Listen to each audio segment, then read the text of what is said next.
If we don't have free speech, then we just don't have a free country. It's as simple as that.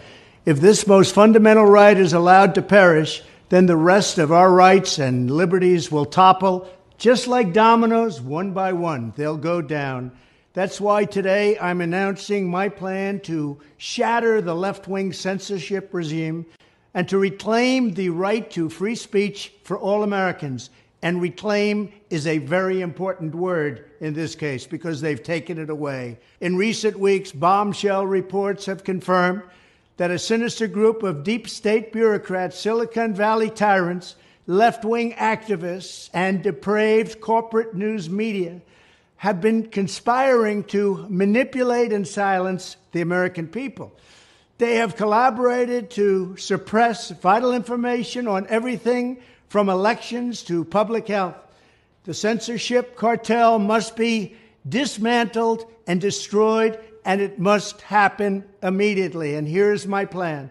First, within hours of my inauguration, I will sign an executive order banning any federal department or agency from colluding with any organization, business, or person to censor, limit, categorize, or impede the lawful speech of American citizens.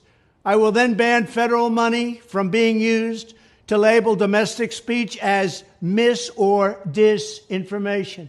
And I will begin the process of identifying and firing every federal bureaucrat who has engaged in domestic censorship, directly or indirectly, whether they are the Department of Homeland Security, the Department of Health, Human Services, the FBI, the DOJ, no matter who they are.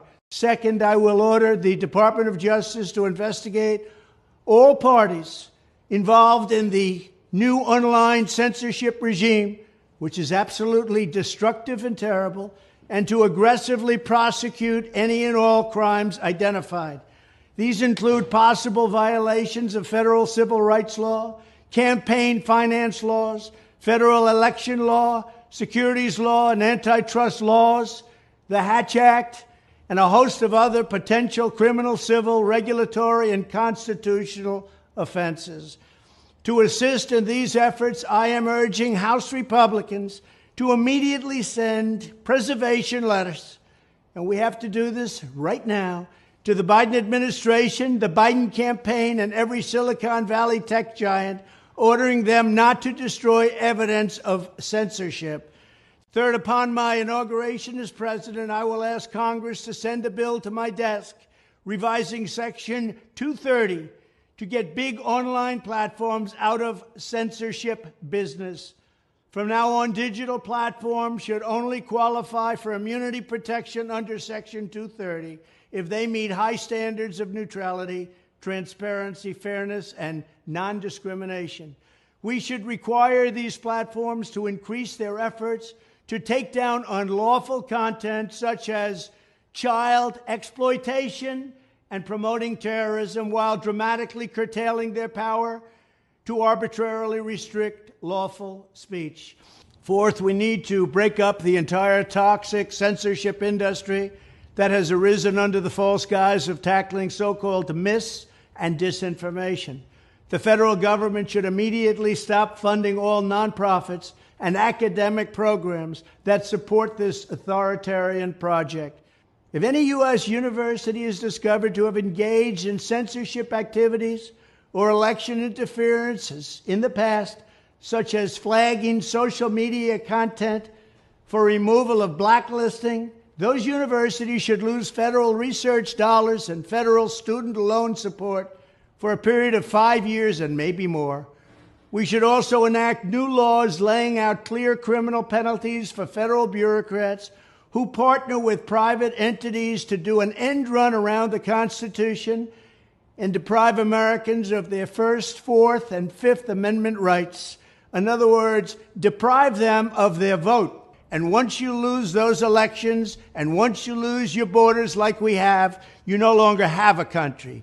Furthermore, to confront the problems of major platforms being infiltrated by legions of former deep staters and intelligence officials, there should be a 7-year cooling-off period before any employee of the FBI, CIA, NSA, DNI, DHS, or DOD is allowed to take a job at a company possessing vast quantities of U.S. user data. Fifth, the time has finally come for Congress to pass a digital Bill of Rights. This should include a right to digital due process. In other words, government officials should need a court order to take down online content, not send information requests such as the FBI was sending to Twitter.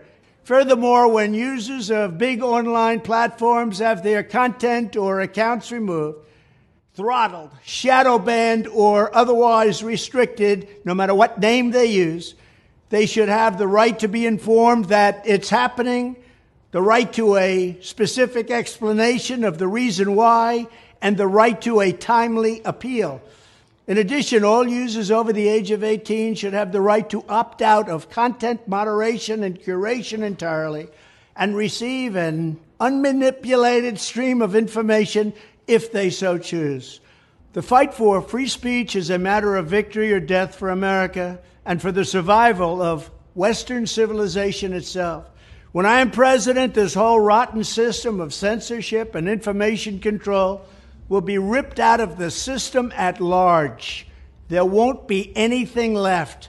By restoring free speech, we'll begin to reclaim our democracy and save our nation.